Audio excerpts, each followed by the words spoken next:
Hello guys, आज हम पढ़ेंगे अस्टिलिगो की लाइफ साइकिल, जिसके द्वारा कण डिजीज़ होती है। तो इसका लाइफ साइकिल मैंने डायग्राम बनाया हुआ है, इसमें देखेंगे। इसमें अगर आपसे पूछा जाए ब्रीफली, दो तरह के बीजाणु बनते हैं। एक तो आपके क्लेमाइडोस्पोर बनेंगे, एक बनते हैं आपके बेसिडियोस्पोर। ठीक है। अगर इन्फेक्शन की शुरुआत पूछी जाए, अगली जो फसल आएगी उसमें बेसिडियम सबसे पहले इन्फेक्शन को फैलाता है। तो इस लाइफ साइकिल में सबसे पहले हम यही देखेंगे। देखिए, यहाँ से लेते हैं, प्राइमरी माइसीलियम है और बेसिडियोस्पोर से लेते हैं। ठीक है। और बेसिडियोस्पोर कहाँ पे पड़ा हुआ है? जब फसल कट जाएगी उस टाइम पे वो मिट्टी में पड़ा रहता है, और जैसे ही नई फसल बोई जाती है उस टाइम पे वो संक्रमण करेगा। तो इसने क्या कर दिया है? इन्फेक्शन कर दिया है नई फसल में, और प्राइमरी माइसीलियम इसने क्रिएट कर दिया है। जब दो प्राइमरी माइसीलियम आपस में संयुक्त होंगे तो उनकी दो केंद्रक आपस में संयुक्त होते हैं। इस प्रोसीजर को कहते हैं अब डाइकैरियोटाइजेशन। क्या बोलते हैं? डाइकैरियोटाइजेशन। ठीक है। इससे अब यहाँ पे सेकेंडरी माइसीलियम का क्रिएशन हो जाता है, और इसमें दो केंद्रक होते हैं, दो न्यूक्लियस होते हैं, इसीलिए से हम उसे डाइकैरियोफेज भी बोलते हैं। ठीक है। और सेकेंडरी माइसीलियम से बाई न्यूक्लिएट क्लेमाइडोस्पोर में भी दो न्यूक्लियस बनेंगे, इसीलिए इसका नाम रखा हुआ है बाई न्यूक्लिएट क्लेमाइडोस्पोर। ठीक है। अभी तक यहाँ पे जब तक कैरियोगेमी होगी तब तक इसमें दो केंद्रकों वाली अवस्था चल रही है, इसलिए इसका नाम रखा है हमने डाइकैरियोफेज। ठीक है। जैसे ही कैरियोगेमी होगी दोनों केंद्रक आपस में संयुक्त हो जाएंगे, और आपके अब जो अवस्था चलेगी वो कैसी अवस्था चलेगी? वो डिप्लोफेज चलेगी। ठीक है। तो मैच्योर क्लेमाइडोस्पोर का निर्माण हो जाता है, और ये जो क्लेमाइडोस्पोर जो मैच्योर होते हैं वो कैसे होते हैं? वो डिप्लॉयड होंगे, और आपके डिप्लोफेज की यहाँ से क्रिएशन शुरू हो जाती है। ये जर्मिनेट होते हैं, और जर्मिनेट होके जैसे ही जर्म ट्यूब बनाएंगे, और जर्म ट्यूब से ये म्योसिस इनमें होगा। जैसे ही म्योसिस होगा तो म्योसिस से डिप्लोफेज किस में चेंज हो जाती है? हैप्लोफेज में चेंज हो जाती है। ठीक है। तो डिप्लॉयड अवस्था थी किसकी? आपके मैच्योर जो क्लेमाइडोस्पोर थे। उससे पहले जो बाई न्यूक्लिएट क्लेमाइडोस्पोर वो कैसे थे? उसमें दो न्यूक्लियस थे लेकिन आपस में संयुक्त नहीं थे। कैरियोगेमी होगी और जो मैच्योर क्लेमाइडोस्पोर बना है अब ये कैसा हो गया? ये डिप्लॉयड हो गया है, ये 2n हो गया, इसलिए हम इस अवस्था को कहते हैं डिप्लोफेज। जर्मिनेशन होगा, जर्म ट्यूब बनेगी, और जर्म ट्यूब के बाद में उसमें म्योसिस होगा। ठीक है। किसमें? मैच्योर क्लेमाइडोस्पोर्स में। ठीक है। और जैसे ही म्योसिस होगा अब आपकी हैप्लोफेज शुरू यहाँ से हो जाती है। तो ये प्राइमरी माइसीलियम तक हैप्लोफेज चलेगी यहाँ पे। ठीक है।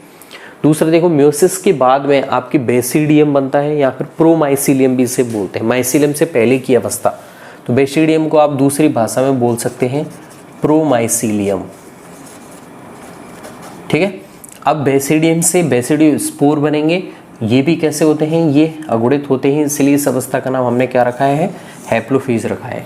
ये इन्फेक्शन करेंगे, और इन्फेक्शन, अब देखिए इन्फेक्शन के आधार पे ही आप बोलते हो कवर्ड स्मट और लूज स्मट।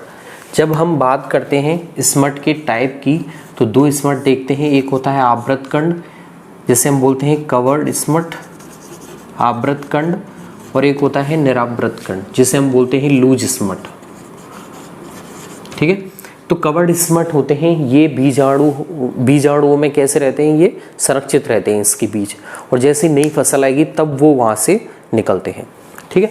तो ये इनके जो बीजाणु हैं वो कैसे हैं? वो भित्ति में संरक्षित हैं, और ये क्या कहलाएंगे? आपके कवर्ड स्मट होता है। इसमें देखा जाता है जो क्लेमाइडोस्पोर्स होते हैं वो बीजाणु भित्ति में संरक्षित रहते हैं, और जैसे ही नई फसल आती है तब वो वहाँ पे लूज होके क्या करेंगे? संक्रमण को फैलाते हैं। तो इसे हम बोलते हैं सीडलिंग टाइप का इन्फेक्शन होता है कवर्ड स्मट में। ठीक है। बीजों से इन्फेक्शन होता है कवर्ड स्मट में, क्योंकि वो किससे द्वारा? बीजाणु भित्ति या फिर बीजाणु के भित्ति के अंदर वो संरक्षित हैं बीज। कौन से? क्लेमाइडोस्पोर वाले। ठीक है। लूज स्मट में क्या होता है? इनमें जो परिपक्व भाग है, मैच्योर जो भाग हैं प्लांट के, उन्हें संक्रमित करने की क्षमता नहीं होती है। ठीक है। तो ये पुष्पीय भागों को, जो फ्लोरल जो पार्ट होते हैं उनमें पुष्पीय भागों में इन्फेक्शन करते हैं, कौन से, लूज स्मट, और इनमें किसी भी प्रकार के खुले रहते हैं, ओपन नहीं रहते हैं, इसमें किसी प्रकार की कवरिंग नहीं होती है इन बीजाणुओं के ऊपर। तो जब बीजाणुओं के ऊपर कवरिंग नहीं होगी तो वो पुष्पीय भागों को संक्रमित करेंगे और उसे आप बोलेंगे लूज स्मट, उसे आप क्या बोलेंगे, लूज स्मट। जब स्मट कवर्ड हो यानी कि जब बीजाणु भित्ति से ढके हुए हों तो उसे आप बोलते हैं कवर्ड स्मट, और ये तब तक पड़े रहते हैं जब तक नई फसल के सीडलिंग नहीं आ जाते हैं, तब आ जाएंगे तब वो संक्रमण को फैलाते हैं। तो इसीलिए इस इन्फेक्शन को बोलते हैं सीडलिंग इन्फेक्शन। दोनों में अंतर आपको समझ में आना, एक बार ब्रीफली देख लेते हैं। बेसिडियो स्पोर हैं, उन्होंने इन्फेक्शन किया है और प्राइमरी माइसिलियम का क्रिएशन किया है और अभी तक हैप्लोफेज चल रही है। जैसे ही दो माइसिलियम आपस में डाइकैरोटाइजेशन करेंगे तो सेकेंडरी माइसिलियम बना देते हैं जिसमें दो न्यूक्लियस रहते हैं। और कौन सी अवस्था चल रही है, डाइकैरियोटिक फेज चल रही है। अब बाई न्यूक्लिएट क्लेमाइडोस्पोर बन जाएंगे और ये कैरियोगेमिक करके आपके क्या बना देते हैं, मैच्योर क्लेमाइडोस्पोर बना देते हैं जो द्विगुणित होते हैं। और इनमें जर्मिनेशन होगा और जर्म ट्यूब की क्रिएशन के द्वारा इनमें म्योसिस हो जाएगी। और मैच्योर क्लेमाइडोस्पोर आपका कैसा होता है, डिप्लॉयड होता है, इसलिए ये कैसे होते हैं, डिप्लोफेज दिखाते हैं, ठीक है। और ये डाइकैरियोटिक फेज में आपके बाई न्यूक्लिएट जब क्लेमाइडोस्पोर बनते हैं उस टाइम पे मैच्योर हो जाएंगे तो डिप्लोफेज हो जाएगी। और बेसिडियो स्पोर होते हैं वो कैसे होते हैं, वो हैप्लोफेज दिखाते हैं। तो इसमें दो प्रकार के बीजाणु आपको ध्यान रखने हैं, बेसिडियो स्पोर और क्लेमाइडोस्पोर।